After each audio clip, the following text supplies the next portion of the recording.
What's up, Buck fans? Hopefully you can see us, hear us, do all that good stuff for us. It sounds like I'm coming in this time. If you all are in the chat, let me know. Forgive us, forget. But other than that, let's talk about some Buck football. Bucks win 38-10 over the Packers. Aaron Rodgers looks lost. Ndamukong Suh's talking trash. Devin White talking trash. All the above good things, but yep, thank you, Raymond. There I am. Yeah, I know it. User error. But other than that, yeah, we were mentioning how it's a great time to be a Tampa Bay Buccaneer, Tampa fan in general. The Rays, the Lightning. Now the Bucks are finally doing good, which we all expected to be. But my co-host, as always, Michael Pless here. Pless, tell them about the Buccaneers. How did Tom Brady look? How did the Bucks defense look? Yeah, I mean, this was the kind of game we were talking about on last week's podcast. We expected, this team to come out with, some fire, some energy, and play much better than they did Thursday night against Chicago. So it was real nice to see them play as well as they did. Obviously they struggled first quarter. You get outscored 10-0. That's the first time that's happened this season, and then they just exploded in the second quarter for 28 points straight. And had one of their best quarters I've ever seen as a Bucs fan. So it was really nice to see just everything come together. That defense is something special, like very good, and they have all the pieces they need up front, and especially in the back end. Even without Vita Vea, I mean, couldn't really notice anything glaring as far as his absence. I mean, it was really good stuff from everybody. And Ndamukong Suh probably had his best game as a Buccaneer, I think. He was outstanding. So just a lot of good things. But, I mean, Jamel Dean got it going, and that guy he's been outstanding the last 2 weeks. He's the highest graded corner on this team. A lot of people talk about Carlton Davis, but Jamel Dean's no joke now. I mean, that guy can play. So it was just cool to see him spark the defense. He gets the big pick six. And then we get another pick the next drive, and that sets you up. And then the rest was history. The offense was just, doing their thing. Ronald Jones is the real deal. He's a very good running back. So, that was very exciting. So they did what they had to, and they played mistake-free football. And it just shows you when the Bucs don't beat the Bucs, this is kind of performances they can put out there and, dominate like they can. And we should see that going forward. I think this is going to be a real confidence booster. Yeah, so, I mean, touching on that first, no penalties. Like, I don't remember the last time I have ever seen that or heard of that in a Buccaneer uniform. Mm-hmm. And if you look at it, yeah, some pre-snap penalties, don't jump, false start, and stuff like that. Those are the player themselves. Like, just don't do it. This is stuff where you have to learn repetitious that, okay, he's going to go on two, not on one. Don't be an idiot. That's on you. Just your smarts as a player. But then there's little things like after the play, holding, pass interference, stuff like that. Some of those calls, like a ref could call it on any play, especially holding. So, but the fact that not one of them, huge. Like you just mentioned, there was no Bucks beating Bucks. How many damn times do we have to say this? If we don't beat ourselves, it's kind of hard to beat us. We're too damn talented across the board, offense, defense, special teams, anywhere. So thank the Lord we didn't beat ourselves. But the biggest thing that needs the credit, Raymond said 1983 was the last time that happened. Damn, I wasn't alive yet. But speaking of, defense needs its credit. I love how fast they adjusted. I mean, they tried the man, Aaron Rodgers, LaFleur, man beaters all across the board. And then just him getting out of the pocket. Even during the game, I'm like, they got to start containing him. I mean, you can't let him get outside and make a play. Other than that, it's broken plays he was doing.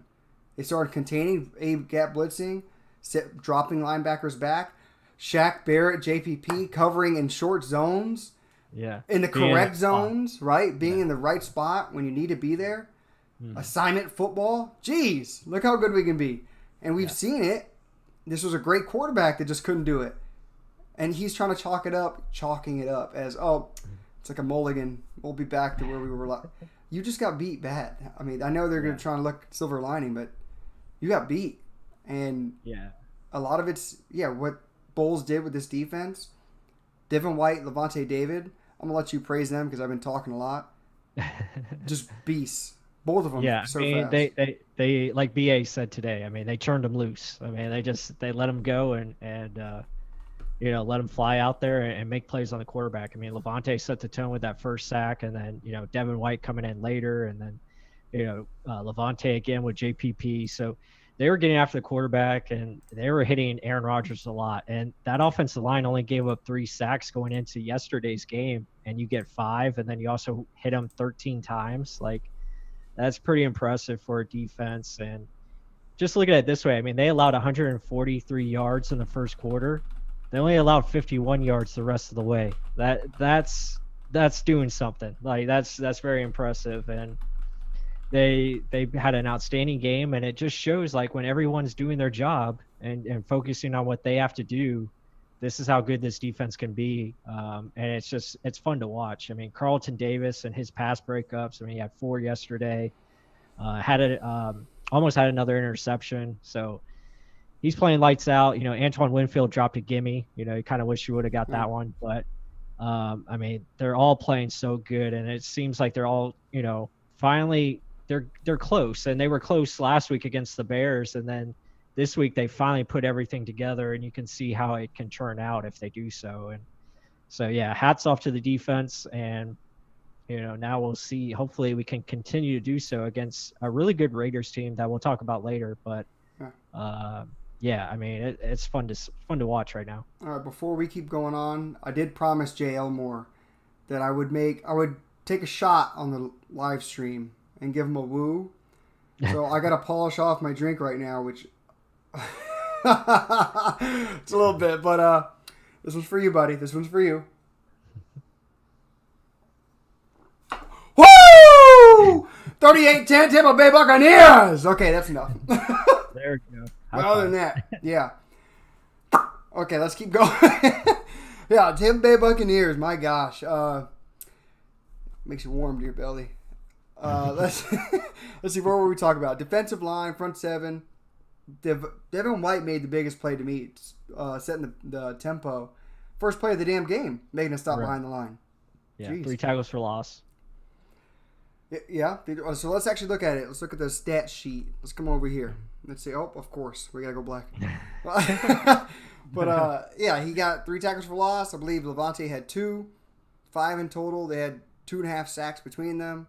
10, 16, 17, 18, 19 tackles. I mean, geez. These dudes lit up the stat sheet. So you can't give them enough praise sideline to sideline. This is like almost the Bucs of old linebackers where you couldn't get to the sidelines. You couldn't beat us out around the edge. You had to go up the middle. When Vita Vea's there, he's not there now, but Ndamukong Suh's there. Nunez Roches are actually playing pretty damn well. There was times where Ledbetter was out there. It was a little bit iffy, but still, overall, the unit's working assignment football, especially against the run, and they know what the hell they're doing. Even Nelson got in there and inside. So I was very happy at what the defensive line did, and just as a whole, just working as a unit, blitzing, dropping back. I mean, this is the stuff we've been saying for 5-6 weeks now. It's all there. Just play smarter. Yeah. Because we're beating ourselves. If you're just you should never be in the same zone. It's that simple. If you're zone blitzing, why is Barrett walking in Devin White? It shouldn't happen that way. And they did time after time, right spot. And if they did convert a pass, it was for a minimal gain. Early on, it was just man beaters. After that, Rodgers was lost, like beyond loss. Mm-hmm. Yeah, no, he was getting hit. Like, I mean, he was getting hit a lot. So, that makes a difference. And they really beat him up. And, they took out the left tackle. I believe he went out for the game. And then you could see and then you could see the blitzes coming together, and they were really getting after Aaron Rodgers consistently. And then, just make it easier for the offense to operate. And the offense did their job. They scored 5 straight times, I believe. And that was part of, getting that score up to what it was, 38-10. And really didn't have to do much in the second half. You like to see them, continue to play their offense and maybe score a little bit more, really put it on them. But, there's no need for that. I mean, the way the defense was playing, they were playing lights out. Offense was just, running that clock out and doing ball control. So, that's what they did. And it was really nice to see. Even Keyshawn Vaughn, late in the game, closing the game out. So just a lot of good things from both sides of the ball. Special teams was good, make a big 50-yard kick I mean, that was nice to see.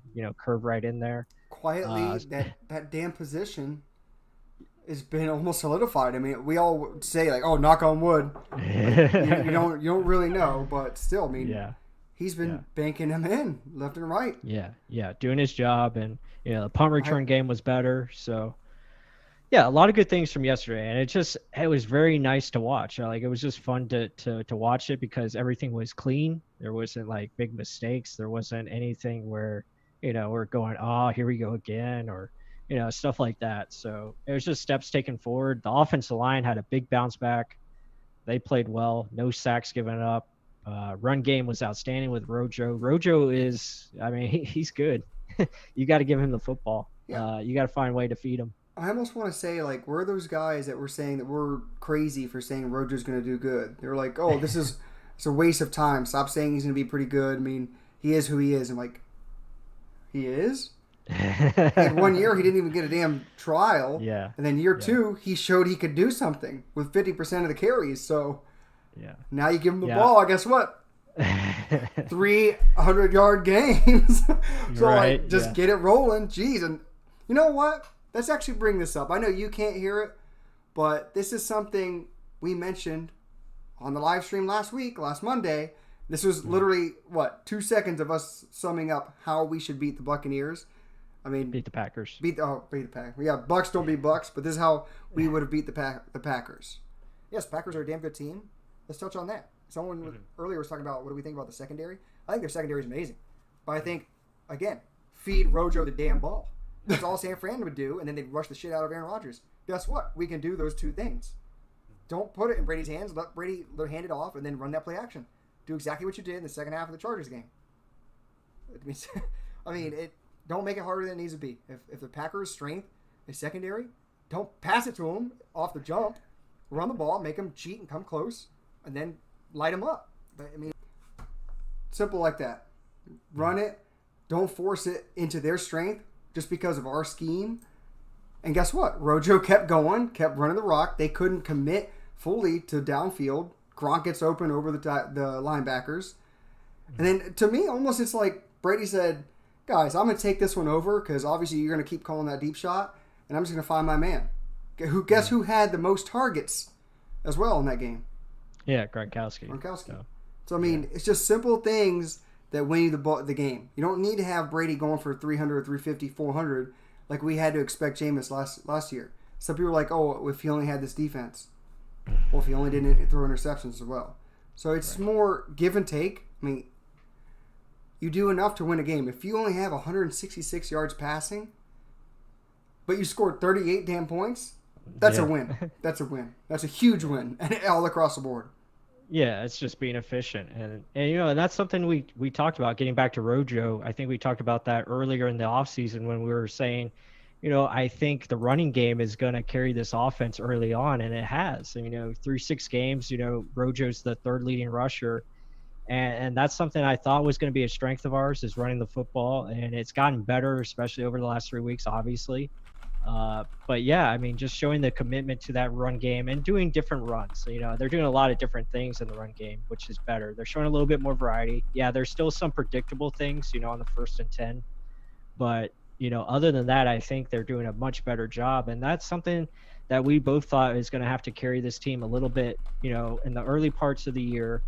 Let the offense figure itself out. And now we're getting into, week 7, week 8, week 9. I think that's when we're going to start to see this offense finally click. And we have, pretty much a full healthy offense, with the exception of O.J. Howard. I think we're going to start seeing some better things going forward, especially in the passing game. You can see it. It's all there. As long as we don't get those stupid penalties or, the offensive line does what it's supposed to do, and that's protect Tom Brady, I think we'll be okay. Yeah, and if you look, I mean, I went over and watched the game again. Some people were saying how good the offensive line was doing. Yes, it was. And there were times both Donovan Smith and Tristan Wirfs looked amazing. I think the only time I really saw someone get beat bad, it was Kappa. And it was like on a running play. It wasn't even a pass play. So our pass blocking is good. I still don't like, I know we're going back and forth, but offensively, I still don't like how we always run the ball on 1st down. Still, especially if you get a big chunk on a second or third down play and you're running up to the line, don't just run it again. Play action it. You've seen it's worked before in the past with the Scotty Miller big chunk, and you play action again because everyone's expecting that. First of all, we run it way too damn much on first down.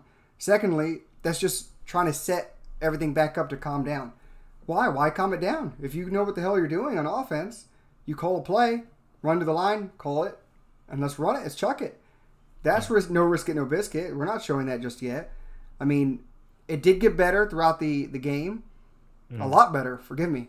Because I was talking some shit about Leftwich early on with that 3rd and 2 run with LaShawn McCoy. Yeah. Why take Rojo out of the damn game? So, yeah. And what did you see with that play calling? Yeah, play calling is still a work in progress. I think it, obviously we talked about it, can be definitely better.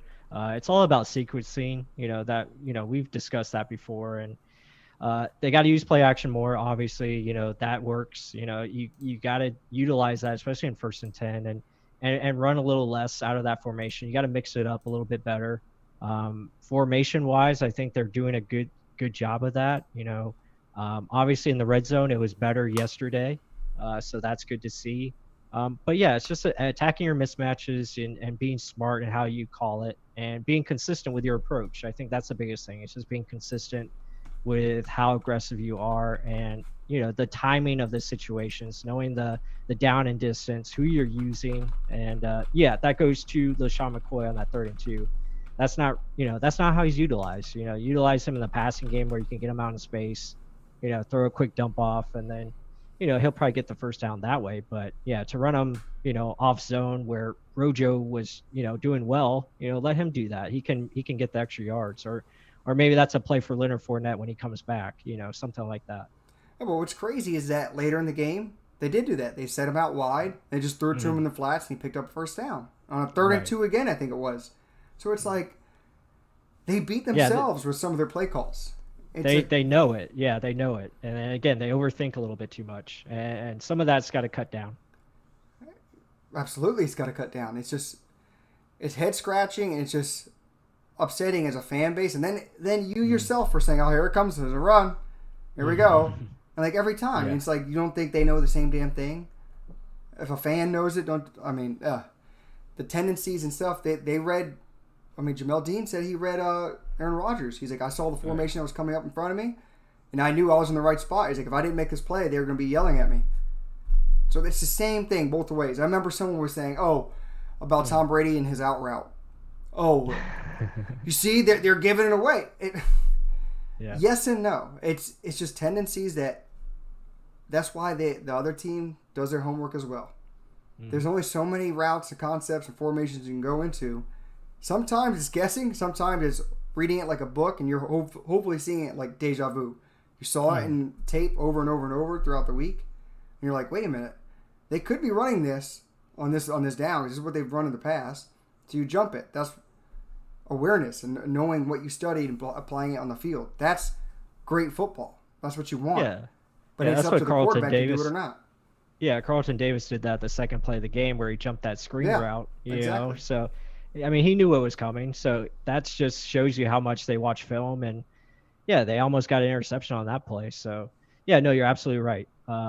But getting back to just overall the game, we can't praise this defense enough. That's something we haven't seen in a very long time, where they really played a complete football game and did a really good job. So, and then the offense just being efficient and effective.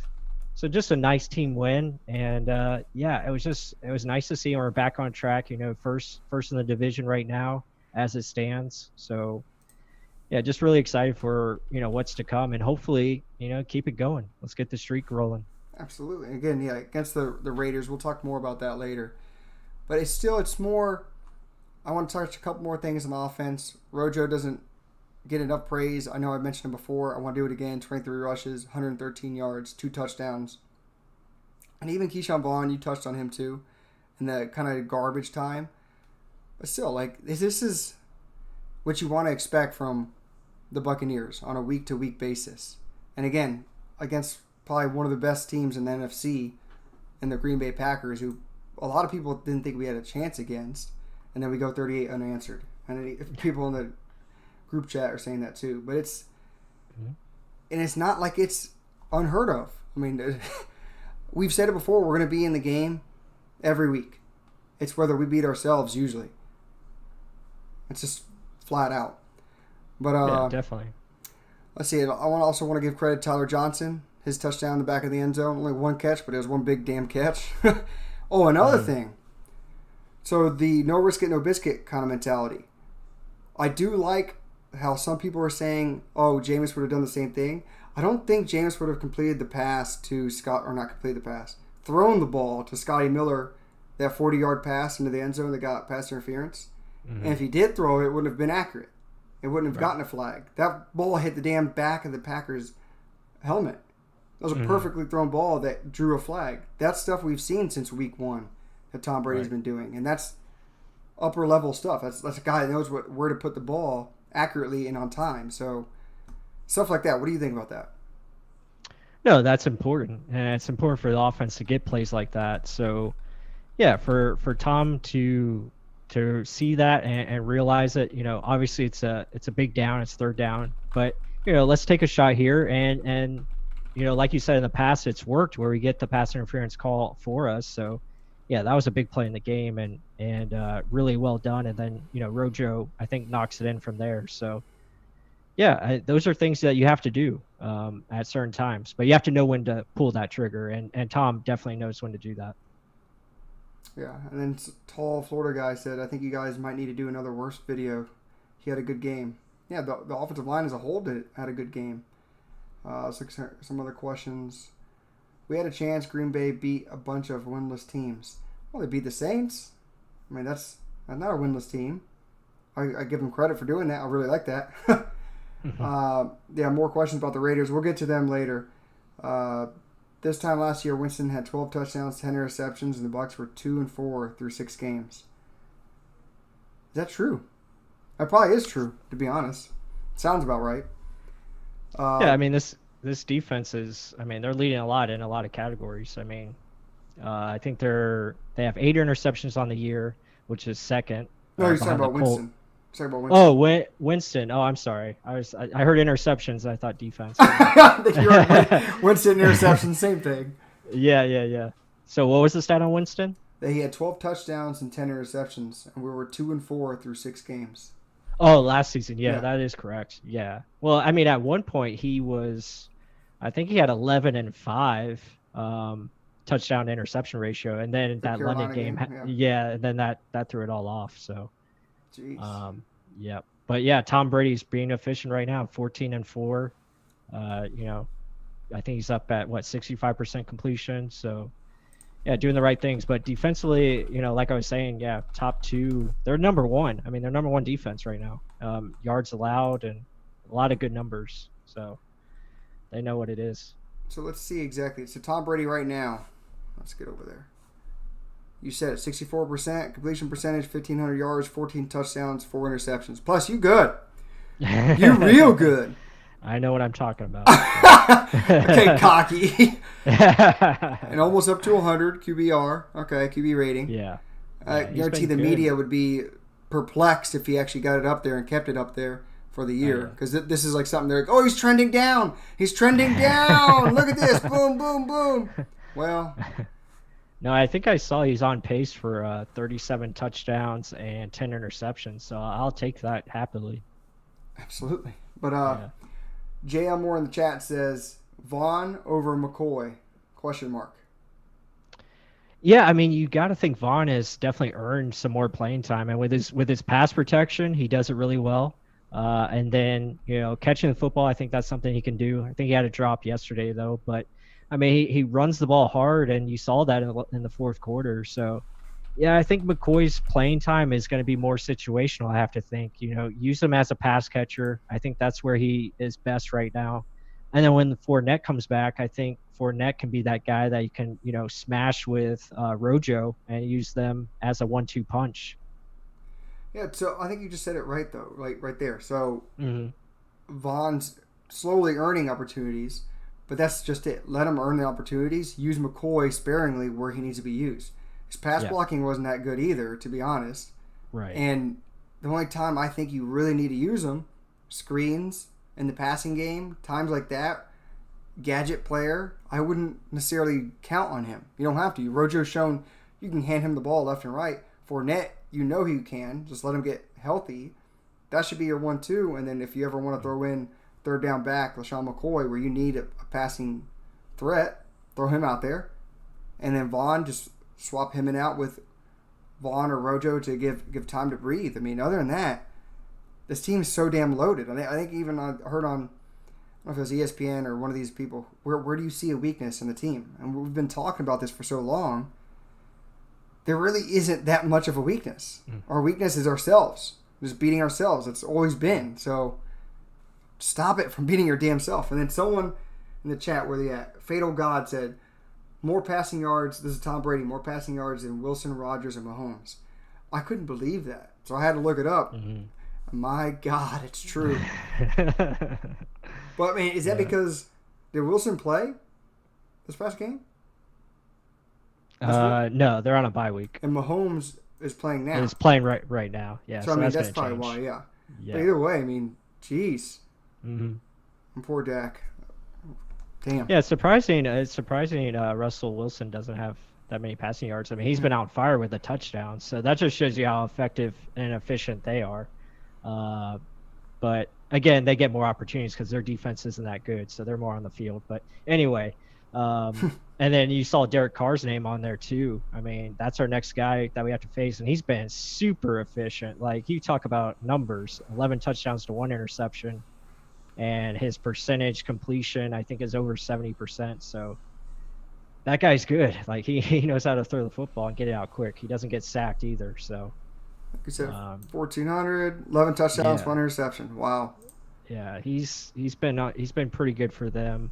But again, I don't think he's faced a defense like ours, so it's going to be interesting to see how we can get in his face and create some turnovers. Obviously, Rodgers hasn't faced a defense like ours either. What the hell happened? So, that's true. But again, that is very true. Like we always say, consistency. We need to be consistent with how we play week in, week out. Not just because we played supposedly one of the best teams in the league in the Packers. Right. Because I told you. Go ahead.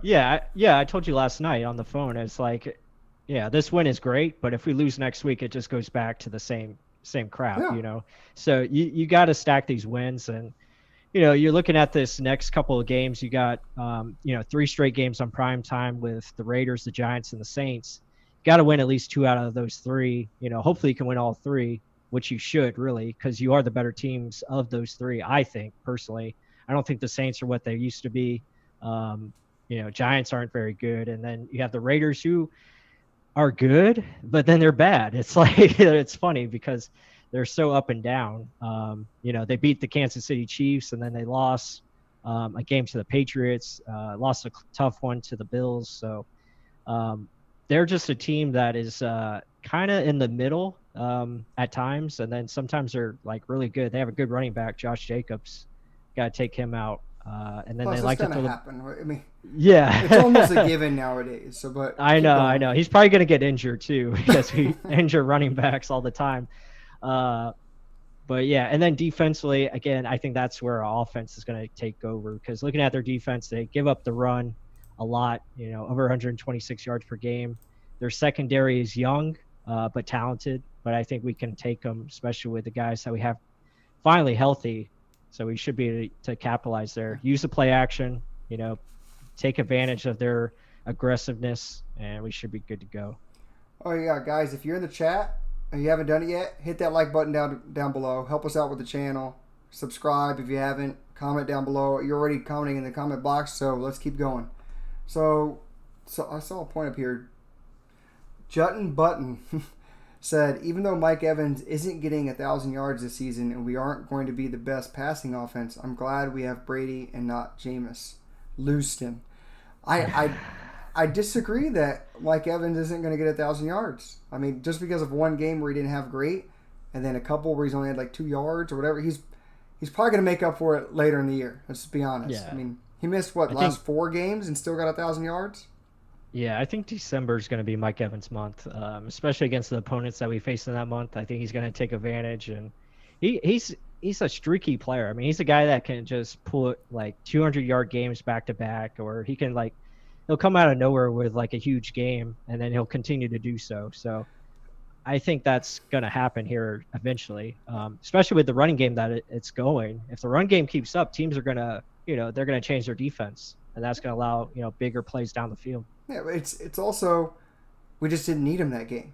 And then Tom Brady and him are going to get acclimated and get on timing a lot better as the season goes on. I mean, once this offense starts clicking, it'll be almost automatic he gets 100 yards. It'll just be timing routes where he gets on his comebacks alone. And then a lot of people are saying, yeah, he's injured or playing on one foot. Yeah, he is.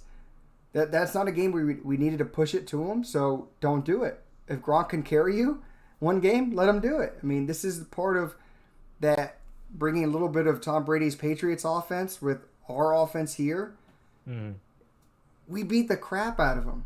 Literally beat the crap out of the Packers, 38-10, and Brady only had 166 yards of passing offense. You can do it other ways than just passing night and day. And it kind of, hope I gave that point already. I mean, yes, our defense is good enough to always win us the game. Our offense is good enough to just slaughter people. But the thing is, it doesn't have to just be passing. I know that's what Bruce Arians likes to do, but still, the passing game can open up the running game as well. It doesn't only work one way. So that's what the Packers do. Usually get up early, and then the run somehow matures. Right. Yeah. No, this is what you want to see. I mean, you look at the passing attempts. I think we had 27 passing attempts versus I think it was like 31 or 32 rushing attempts, something like that. So that's what you want to see. You want to see that type of balance, and you want to be effective with it. With Rojo averaging 4.9 yards per carry, I mean, you got to take advantage of that and take it. So, yeah, really good job. Oh, I didn't know LaShawn McCoy had 4 carries, but for 1 yard. And Gabbert outrushed him. That's hilarious. Yep. But yeah, I mean, you want to see that, and Rob Gronkowski getting involved. That's definitely a plus. Chris Godwin showed his, what he's capable of. Run those play action crossers, screen games. But yeah, I mean, and Brady just spreading the ball around to other guys. Didn't really need him to throw to too many options. Really, Gronk was really the big play dude in this game, so that was the right call. I mean, he had the best mismatch, and we went to it. So it was just nice. Everything was nice about that game yesterday, and now we just got to hope we can continue to bottle that up and bring it with us on the road these next couple of weeks and get these wins. Yeah, and then so we'll talk more about the Raiders and what we should do, because we kind of said it with the Packers, but Scotty Luck said, our weakness is our pass defense. Do you agree or disagree with that? Say it again. I'm sorry. Our weakness is our pass defense. The Bucs' weakness. No, I don't think we really have a weakness, to be honest. I think our defense, if they play assignment sound football and we're healthy, I mean, that's stuff we can do yesterday consistently. Like what we did yesterday to Aaron Rodgers, holding him to 107 net yards passing. That's insane. Like, teams don't do that against Aaron Rodgers. So for us to do it, I think this team is pretty strong. I don't think the secondary is a weakness. I think I had this discussion with someone on Twitter about this. I said, they were saying, our weakness is middle of the field. It's in the middle of the field if we're playing man. We're just playing press man, and we're expecting the corner to stay on an island, and the pass rush doesn't get there. Okay, middle field. Anywhere is going to be an opening. Yeah, it becomes tougher. But really, to me, it's when we drop back into coverage, it's in the flats, because we're trying to allow them just to dump it so we can get a quick tackle, or it's in between that flat defender and the deep safety, like right in that little zone pocket. But if that's the only area you can get to, and you don't have time to do it because you have Devin White breathing down your neck, you have JPP, Shaq coming from the outsides, it's kind of hard for you to get the ball there. So, I mean, Nick Foles, whether you like it or not, you think he's a joke or a piece of crap quarterback, he's a Super Bowl winning quarterback, and he knows the system that Matt Nagy actually likes to run. And some of his throws were just pinpoint, let me loft it to a space and have my guy make a play. So you got to give him credit for some of the throws he made. So the defense didn't play bad that game. They just had some missed assignments at times. And that's why I was so mad. I'm like, we're way better in this. We should do better in this. And I don't say that as in me being an asshole. That's just me saying we've played better before. We have a potential to dominate like we did against the Packers. So And for I guarantee sure. we'll find little mistakes here and there in this Packers game, but either way, like in those two big runs that they had, but that was about it. That was about it. Yeah, that was all their yards. I mean, and to put, maybe one weakness on the secondary is probably Jordan Whitehead down the field. But I mean, other than that, I mean, there really isn't much weakness. I mean, I think Sean Murphy Bunting is assignment sound. Jamel Dean and Carlton Davis are playing outstanding. Antoine Winfield is playing light years ahead of what he is. So yeah, I don't think I don't see it as a weakness. Again, this defense, if it plays together, it's hard to get through because you have everything working. Front seven, is working together. Same thing, they're working as one with the secondary. So if everyone's on the same page and doing their job, that's what you get is yesterday's result. So just hope we keep seeing it, and I think we will. This defense is a lot of fun when it's executed. Yeah, I mean, and some other people are saying our weakness is rushing yards a game. I mean, we've shown 3 weeks in a row we can rush. Maybe just the first couple of weeks we didn't do well. Because, again, it's so early on in the season, and then this offense is still maturing and trying to get everything together. You don't really know what the hell we're really good at. We're going to be a downfield attacking offense, yeah. But our running game could eventually be really damn good if they just run it at the right proper times. I mean, a lot of the times you hear us always say, stop running on first damn down. Every play, we got a first down, run. Yeah, I mean, it's obsessively too much. But let's keep going on. You don't get sacks and pressure if your secondary is not covering. Jay Elmore, good point. Because some of those are covered sacks. I mean, the guy can't get rid of the ball. He doesn't want to throw a pick six. Right? Mm-hmm. That's pretty much what Aaron Rodgers is. He's always been known for not taking the risk. Right. He would just eat it, if anything. And guess what? He coughed it up twice and pretty much got our ball rolling for us. He did get the ball rolling for us. After that touchdown, we never scored again. So, Buccaneers Bruce says, I really don't see this coming. Foles is still an average QB, and this defense made him look great. I don't think he looked great. He didn't look great. The thing is, they still only scored 20 points. Yeah. And then your offense let you down on that one. Your offense, and then the fumble right at that 15-yard line gave them the shortest field known to man. It was almost like last year. So your offense needs to put up points. If the defense only allowed 20 points, we got to win a game. If you can't put 21 points together with the weapons you have and the quarterback you have, someone's not calling the right plays. Yeah. Or someone's executing terribly, or you're throwing flags. Guess what? All that happened. All that happened. So, yeah, I mean, that was last week. This is this week. We dominated one of the best teams in the league. Stay happy. Be positive. Yeah. Well, weakness could be coaches not getting the players ready. Just need consistency in the coaching and play calling. I can agree with that. Big time. Do you agree? I think, it just needs to be consistency across the board. I mean, players play, coaches coach. I know Tom Brady said that, but I mean, it's true. You got to do that. You got to be consistent in your approach, and that's something we talked about with the play calling, the sequence. That all matters. What kind of formations you run. Same thing on defense. Who do you have out there? Who's playing coverage? Is Shaq Barrett dropping back? Is he getting to the right spot? All those things matter. But I mean, you want consistency for sure. Mike Evans talked about that consistency. That's something that they have to be better at. And that's what wins games. And hopefully we see that going forward. I think this was a big game for this team, just confidence wise. It's going to be the standard is set, and it's set pretty damn high. Yeah. That's a high standard, and now they know what they're capable of if they just do their damn job. And I sound like Bill Belichick there, but it's true. If you do that, you're in good position a lot of times, and usually you're on the winning side. That's what you want. And it's funny to me that Brady mentioned no turnovers as one of the first things of why they won the game, which I thought was kind of funny.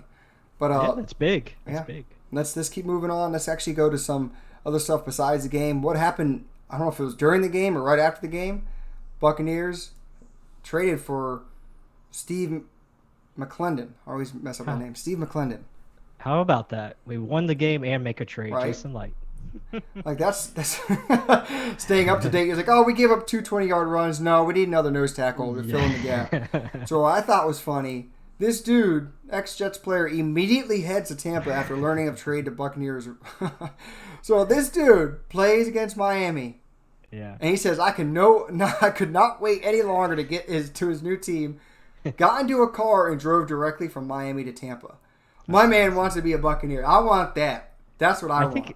I think he was aware of the trade before the game, but yeah, that's awesome that he drove to Tampa right away. Yeah. So that's pretty cool. And with that, let's see. Hopefully this works. Yeah, it does. Yeah. Okay, guys. So now what you truly know us for, which is our video breakdown. Let's look at a little bit of Steve McClendon before you get to see the actual film study of him later in the week. But obviously, what is he here for, to do? What did Vita Vea do a lot of? Stuff the run, clog holes, not allow anything easy in the middle of the field. So, plus, what did you see in this little play? Yeah, just assignment football. I mean, he's just going to get good penetration there and just, hold his guy up and, allow the other guys to make the play. So, really good job. He doesn't look 315. He doesn't. He's 6'3", that's what he's listed at, but man, he just plays fast and he's assignment sound. That's what you want from him. Yeah, look at the disruption too. So they're going to try and down block on him to get him out of the play. You're pretty much trying to push him away. He's just going to still run right through him, grab that fullback, trying to push him into the actual running back, and just disrupting. So he's making everything take longer to develop, slowing down. Look, he runs right into the damn fullback because he pushed the fullback down, and everyone else eats because of him. So he didn't really get credit for the tackle or anything, but he made the play. That's huge. This is stuff Vita Vea was doing, and that's why Devin White and Levante David love him so much. And then again, you're always going to see middle of the damn screen, nose tackle, clogging holes. What do you see here? Yeah, I mean, that's something we've seen time and time again with our defense. I mean, just holding his guy up. He's looking at the football. He's trying to see where, the running back's going, and really just taking things away. Like, he's taking away the right side, making him go left into where his defenders are. So, yeah, this guy knows how to play team defense, and it's really nice.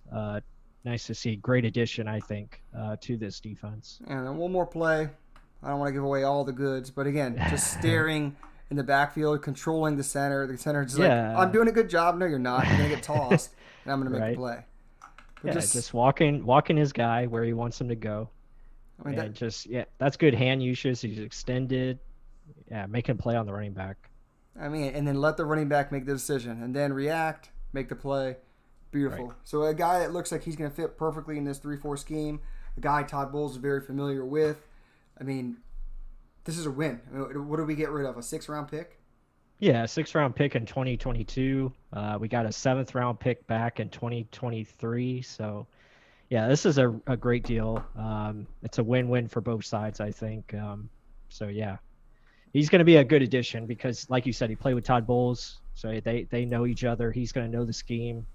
So he should be able to come in right away, as long as he hopefully passes, the physicals and the COVID testing, and probably see him hopefully this Sunday perhaps. I mean, 34 years old veteran. So, and he was a team captain, very motivational player. I mean, supposedly this is a guy in the locker room that they all liked.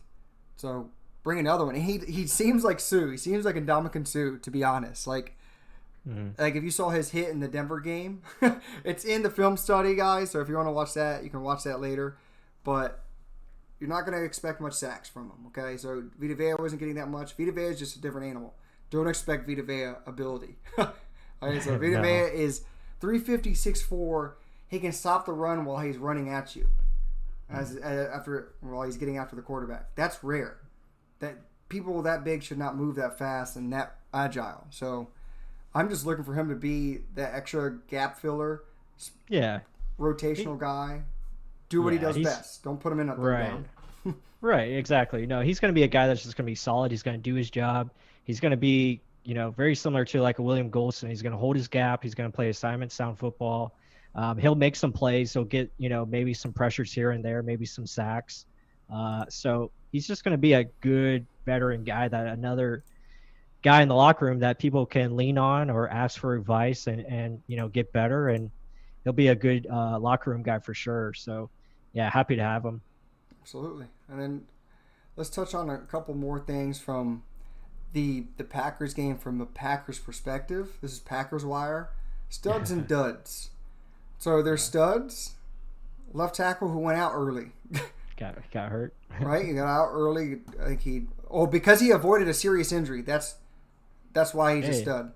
That's a win. Jair Alexander, again, we mentioned how their strength is their secondary. Okay, so we didn't go to them, but I guess because we didn't force the ball to them, that's a strength. Yeah, we didn't go after him. They're saying because he didn't have a catch with Alexander in coverage. Well, we probably didn't force it to him. I don't think it's...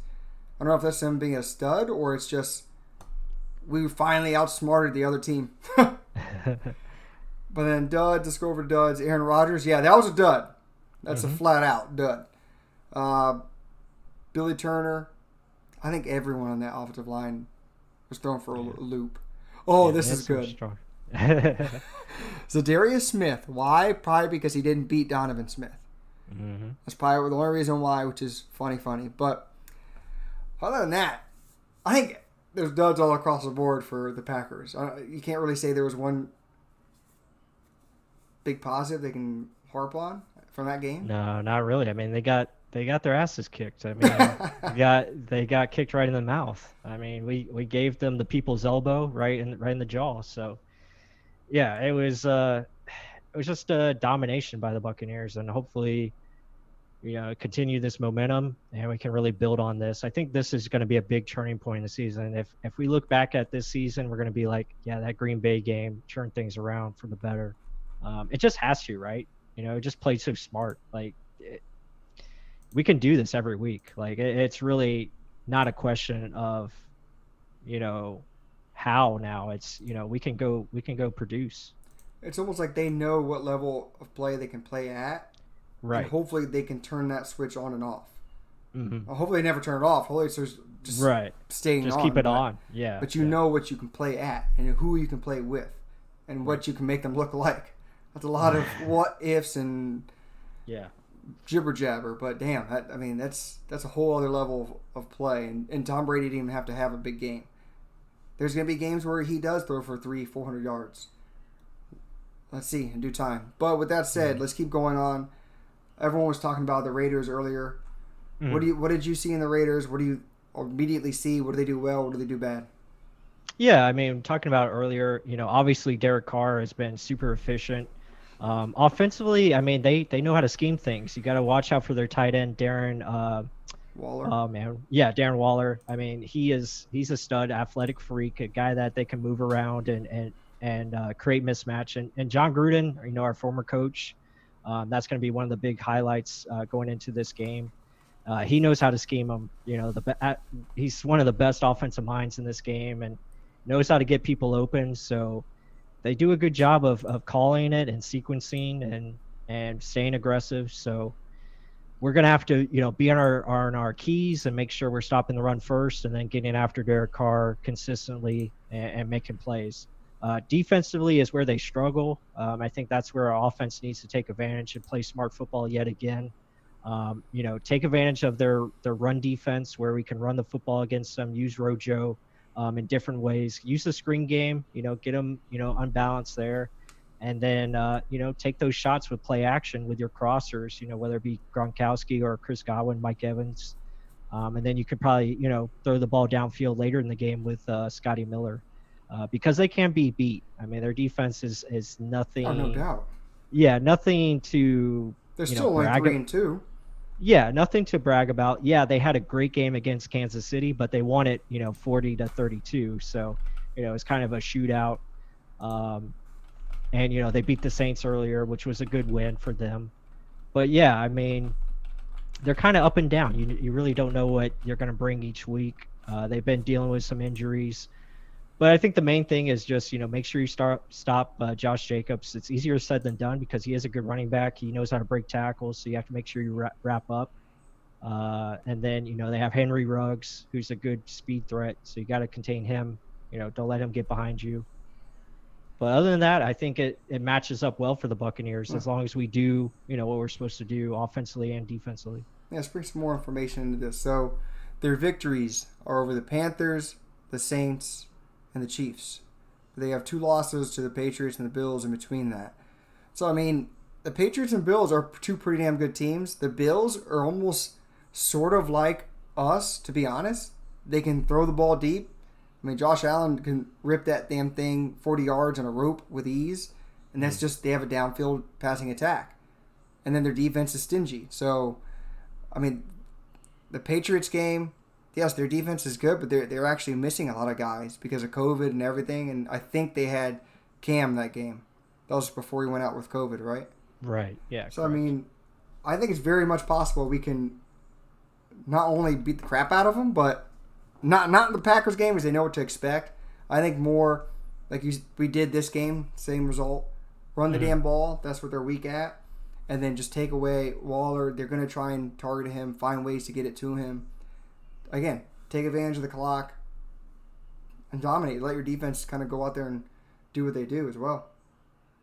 Yeah, definitely you want to set the tone early and just continue to play a complete game like we did this last week. So I think we should be able to do that and win, like you said, pretty handily. I think at least by 2 scores I would expect. And but again, it just depends on if we beat ourselves, and hopefully that's not the case going forward. You know, we found out what we can do now, and let's continue to apply it.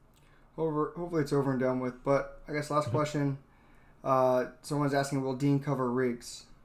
I mean, go ahead. You can finish that one. Yeah, I mean, I think it'd be either or. I think Carlton can take him or Dean. You know, I think I'm trying to think of the receivers. I know they have Winfro, who's more of a slot guy. Then Henry Ruggs, and then I think the other guy Nelson Aguilar. Yeah, Nelson Aguilar. So I probably think like Aguilar might be on Dean, and then they probably put Davis on Ruggs, I believe.